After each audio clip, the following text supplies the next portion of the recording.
G'day you mob, welcome to this episode of Aussie English, the number one place for anyone and everyone wanting to learn Australian English.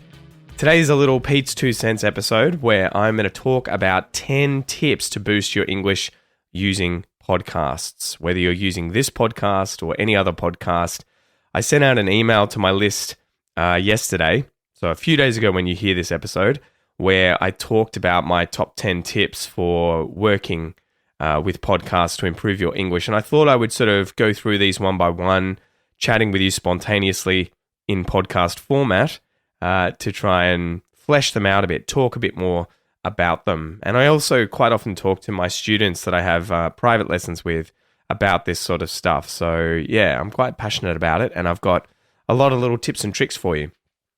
This is a Pete's 2 cents episode, so if you have the premium podcast membership, you won't get a transcript for these episodes. These are the only episodes in the entire catalog of Aussie English episodes that don't come with transcripts. Okay, so just a little warning. If you don't have the premium podcast membership, you can sign up for it at aussieenglish.com.au/podcast, and you will get access to all of my episodes, the members only episodes as well. So we're getting close to 1,400 episodes. You'll also get transcripts for every single episode except the Pete's 2 cents ones. So that's something like 1,300 episodes. You'll get access to the premium podcast player so that you can read and listen at the same time as well. Okay. Anyway, let's dive into today's lesson, 10 top tips for boosting your English with podcasts. So the first one on the list is to choose the right podcast. So if you want to sound more Aussie, of course, listen to Aussie English, enjoy this podcast as much as you can. And then I would suggest checking out any other podcasts that are also Australian and align with your interests, your hobbies, your profession. So if you are, say, I don't know, a journalist, you may listen to a lot of news podcasts, right? Or interview podcasts, you know. If you are someone who plays a lot of sport or is even a professional sportsman or sportswoman, you might listen to sports podcasts. You know, if you can get them to align with your interests, your hobbies, your profession as much as possible, you will be learning English related to things that you are passionate about, interested in, that you'll be talking about all the time. So that's why I suggest that. If you can find podcasts that align with you, your life, your interests, your work, your hobbies, you will be absorbing a lot of English that you will then hopefully have the opportunity to go out and use yourself when speaking with people in English. Okay, so number one, choose the right podcast for you. Number two, listen actively, not passively. So what does this mean? Actively, not passively. This is, don't just let it wash over you. Don't just listen to it in the background. I mean, again, you can totally do this, and this is better than nothing if you have the podcast on and you're at least listening to something in English. But if your goal is to boost your English, improve your English skills, to improve your English skills. My gosh, what's wrong with me? Skills. If your goal is to improve your English skills, you want to go over the same content multiple times. You want to interact with it more deeply. Take notes, write down vocabulary, be reading it out, you know, actively listening to it, actively interacting with it to try and then pull out as much as you can and absorb it more deeply. If you just passively watch something, consume something, listen to something, it just tends to wash over you quite often, right? You're not going to absorb anywhere near as much. So number two here, listen actively, not just passively, okay? And this could be that you just have a certain period during the day where you study actively with the content, you know, with the podcast. You might sit down for 10 minutes, 20 minutes, 30 minutes and actively work with it. And then the rest of the time, perhaps you listen to the same episode passively or to some different episodes. You know, a combination of the two is good, but I would definitely recommend having an active session study, you know, amount of time each day where you're interacting actively with the content. Number three, use transcripts. So transcripts are incredibly important because they help you catch all of the slang, the idioms, the vocab, the expressions, the collocations that you may miss. What often happens when you're learning a foreign language, especially if you are at the intermediate level, maybe even the advanced level, when new words, new vocabulary, new phrases come up, a few things can happen. One, if you've never heard it before, it may just wash over you. You may forget it. You may not, be able to understand it in the context. But your English is good enough that you sort of understand what's going on, what's being spoken about, but it goes in one ear and then out the other, right? That happened to me all the time when I was learning French and Portuguese. Certain words or phrases would be used, and if I was just listening, I wouldn't know what they meant. I wouldn't know how to spell them. I wouldn't write them down. I wouldn't keep track of them. They would go in one ear and then out the other.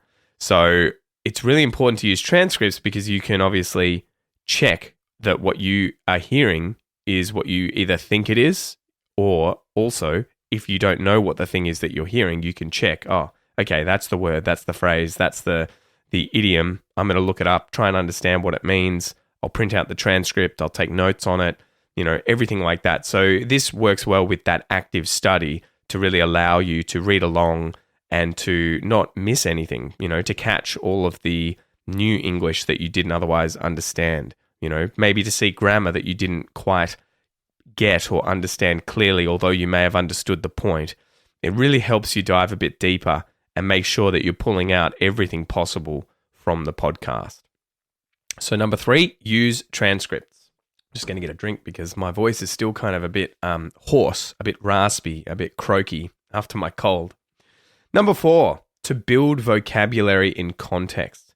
So instead of just jotting down random words, try and write down phrases, collocations, expressions. Think things like if you were reading a transcript and you saw fair dinkum, or flat out like a lizard drinking, or what's going on the Savo.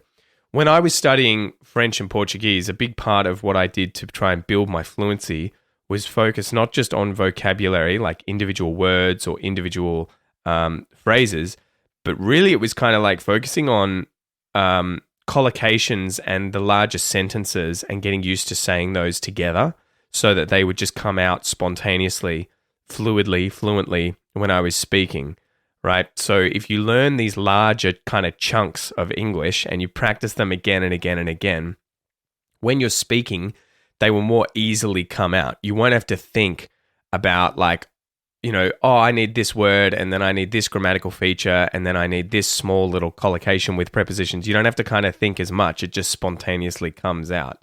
So build vocabulary in context. When you're studying with a transcript, try and look for interesting phrases, sentences, larger connected words together that you could use when speaking in English. Okay, so number 4, build vocabulary in context.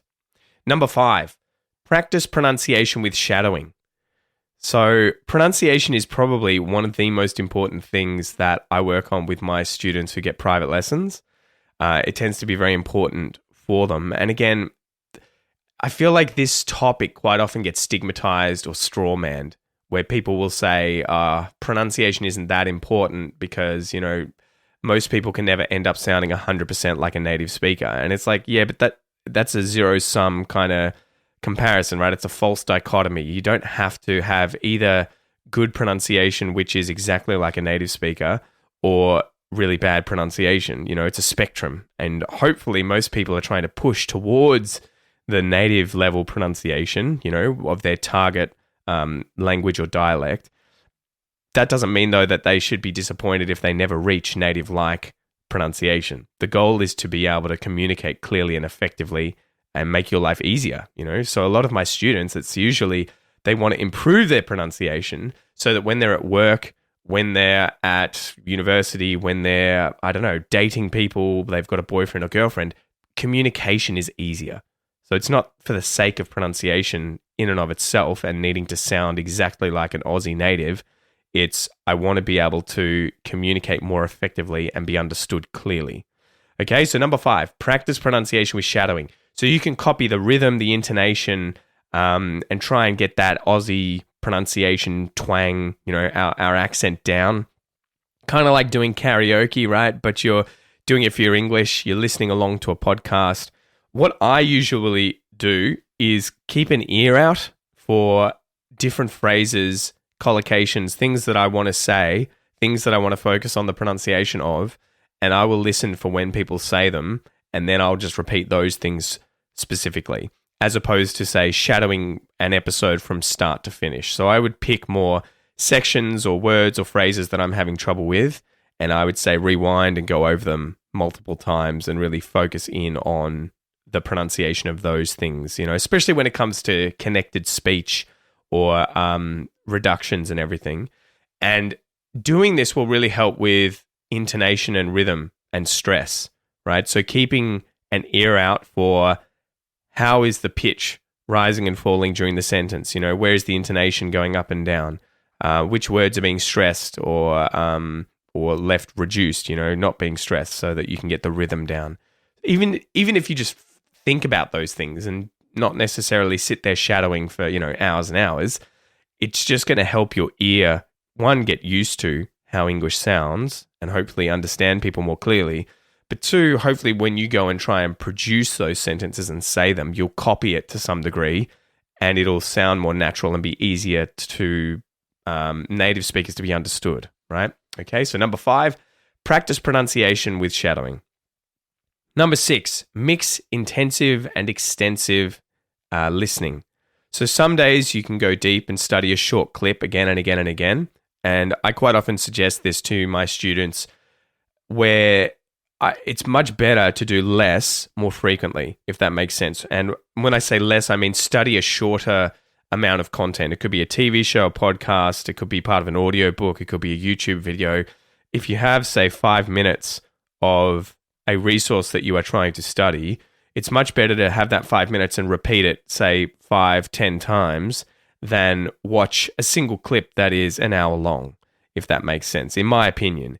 And this is because of the repetition side of it, right? So you're repeating the same vocabulary, you're hearing the same things again and again and again in a short time of a short frame of time frame, and you're going to hopefully, as a result, absorb more of the vocab, internalize more of it. Your ear is going to get better at hearing the intonation and rhythm in that smaller, shorter clip because you're hearing it again and again and again. So you don't have to do this necessarily every single day. It doesn't have to be every single session, but it's something to think about when studying with some kind of material.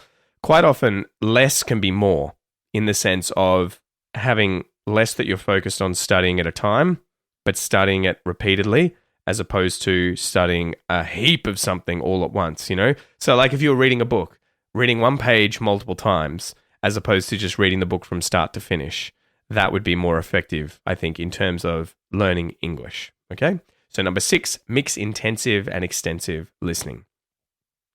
Number 7, summarize afterwards. So this is a good exercise that I quite often do with my students, whether it's about a podcast or a TV show or a movie or something they've been using. I ask them to tell me the story, to retell it to me, to explain it to me in their own words. And this is really important for developing your own fluency and also obviously developing confidence when speaking. So if you're going to summarize things afterwards, it means that you have to actively recall what you studied, what you watched, and then use your own English, your own vocabulary, your own phrases and everything to talk about that topic. So it's a very good way of developing that fluency. And then as you do that more and more and more, you're going to build your confidence so that when you're talking to people, you feel more confident about speaking in English, describing things, especially work-related. And you can do this by yourself. This used to be the kind of thing where I would often try and have conversations with myself in, say, Portuguese or French and talk about something, even if you're just retelling a story or you've just watched a TV show, you sit down and then after the TV show, you try and say out loud in English what happened in the TV show, what you liked about the TV show, who the characters were, things like that. Just the act of doing that is going to help you develop your fluency, okay? So number 7, summarize afterwards. So if you listen to a podcast, you could do it with writing if you wanted, but I would recommend speaking out loud to work on your fluency. We tend to speak a lot more than we write, so that's probably more important for most of you guys. So if you listen to a podcast episode, maybe for a few minutes, try and say out loud, talk to yourself, pretend like you've got a friend sitting in front of you and you're telling them about the podcast episode. Who was in it? What was it about? What was the topic? Did you hear any really cool phrases or any vocab that you liked? Just try and spontaneously talk about that thing. Okay, sorry, another drink. Number 8, listen regularly. Regularly. That's such a weird word. Listen regularly. A little bit every day goes a long way. 10 minutes daily beats one massive binge once a fortnight. So this, again, is something I'm always telling my students. Even if you can only do 10 minutes, 20 minutes, half an hour a day, whatever it is, 5 minutes a day, do something every single day. It's like fitness, it's like meditation, it's like eating your vegetables. If you can do a little bit every single day, it's like compound interest, it all adds up, okay? And you end up building that routine, that habit, and you will, from time to time, perhaps you will have more time and you'll sit down and do a whole bunch of study all at once. The other thing here is, try not to feel bad, if you can't do hours and hours of study every single day. A lot of us are adults that are busy with family, busy with work, busy with relationships, busy with other activities. We can't necessarily devote 3 or 4 hours a day like we used to when we were kids, wanting to get good at guitar or fishing or whatever. When you were a kid, you just had so much spare time. You could just spend as much as you wanted doing the things that you're really into. Once you're an adult, it's a lot harder to do that. So give yourself a break. Try and have a goal every single day that is achievable. 5 minutes as a minimum. Everyone could do 5 minutes, I would imagine. I would say 99.9% of people can find 5 minutes spare in the day to do a little bit of listening to a podcast, working on their English, pronunciation, shadowing, writing, whatever it is, right? 5 minutes. If you treat that as the minimum, then if some days you do have a lot more time, that's when you can spread it out, and then you won't feel bad. You won't feel bad if you're not able to do hours and hours and hours of practice. Whereas if you set up the task of, I'm going to try and study English 2 hours every single day, the first day that you only manage to study an hour and a half, you're probably going to feel like shit, right? You're going to feel bad. You're going to be like, oh, God damn, I had this goal of trying to get to 2 hours. I only did an hour and a half, God, I'm a piece of shit.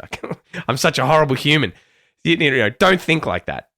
Give yourself something manageable, something achievable, and then if and when you can do more, do more. And then no matter what happens, you're going to feel good about yourself, right? So just frame it differently like that. So number 8, listen regularly.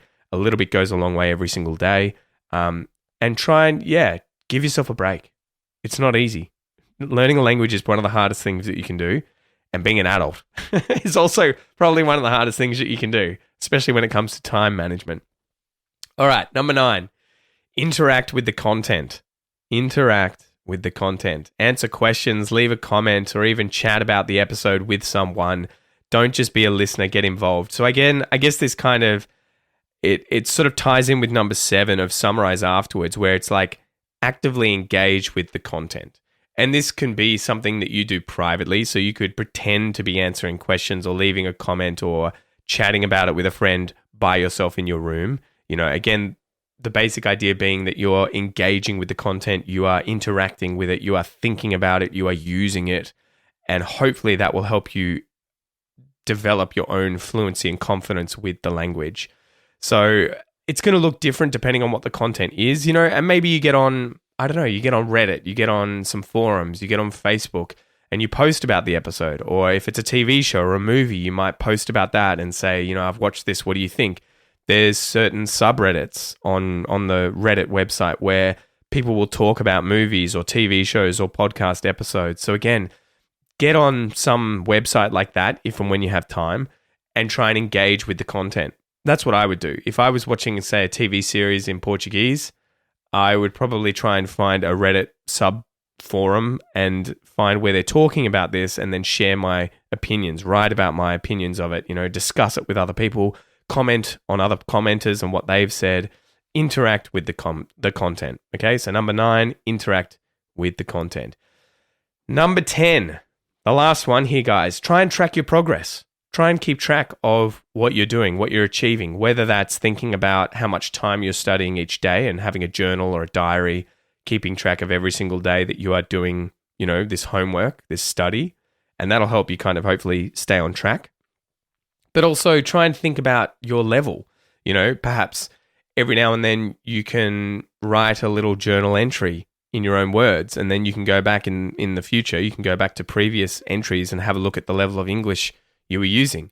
Record yourself. You've got an iPhone or a smartphone of some kind. You can record your voice on that. Talk to yourself. When we were doing number 7 and number 9, the summarize afterwards or interact with the content, if you're speaking out loud, maybe try and record yourself doing it privately and go back and have a look at it in the future to compare where you're at, what you like. Because change happens gradually. It happens slowly, and you're not going to notice it day to day without going back and looking at anything. And, it is, even though it's slow, if you go back over weeks, over months, which isn't that much time, in the grand scheme of things, you will notice big changes. And I've noticed this heaps with some of my students that I've worked with in private lessons recently, where they'll have recorded they'll have recorded sessions that we've done, and then they record another one a month later, 2 months later, 6 months later, and they'll go back and look at the first, and they'll see huge changes. And they'll be suddenly really motivated. They'll feel good about their English. They'll be like, it's working. It's just that it's a very long process. And if they hadn't recorded those, they wouldn't know. You would feel like, well, I feel about as good as I was yesterday, and I guess I was probably about as good as I was the day before, so perhaps nothing has changed. Okay? So anyway, those are my 10 tips for boosting your English with podcasts. Let me read them out again. Number 1, choose the right podcasts for you. So try and make sure they align with your life, your interests, your hobbies. Number 2, listen actively, not passively. So try and make sure that you are doing some kind of active listening with the podcast. You are, listening multiple times, pausing, rewinding, you're engaging with it.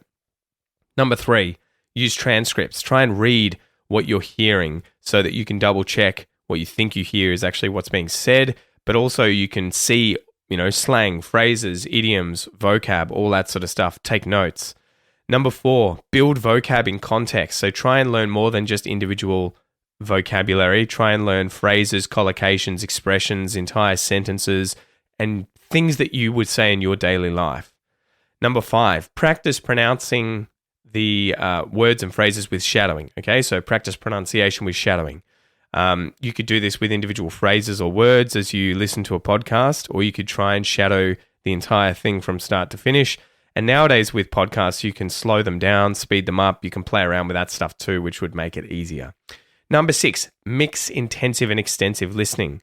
So some days try and go deep with a shorter clip, and other days, maybe listen to a whole bunch of episodes. Number 7, summarize afterwards. Try and retell the story about the episode, whatever it is, in your own words. Develop your own fluency. Number 8, listen regularly. Try and do a little bit every day, okay, instead of a whole bunch one day every 2 weeks. Number 9, interact with the content. So again, as we were saying, you could write it down yourself, talk to yourself about it, or you could try and chat to a friend about it. You could share studying the thing with someone. You can get on Reddit. You can get online and talk about it. Interact with the content. And number 10, try and track your progress. Try and keep track of your improvements. And also think about, what am I having trouble with? Am I not improving? And if so, why? What is it that I still find difficult? And how can I come up with a plan to try and improve or overcome this issue? Okay. So anyway, guys, I hope that helps. I would love your feedback too. So after you've listened to this episode, you can send me an email. You can say g'day on Instagram or Facebook. You can leave a comment on the website under this podcast episode. Tell me, did I miss any? Tell me which ones you already do. Give me your 2 cents. Interact with this. You can ask me questions. We can have a chat. Do whatever you want to do, but think about how you could interact with this episode. Anyway, I'm Pete. This is Aussie English. Thank you so much for joining me, and I'll see you next time. Tooroo.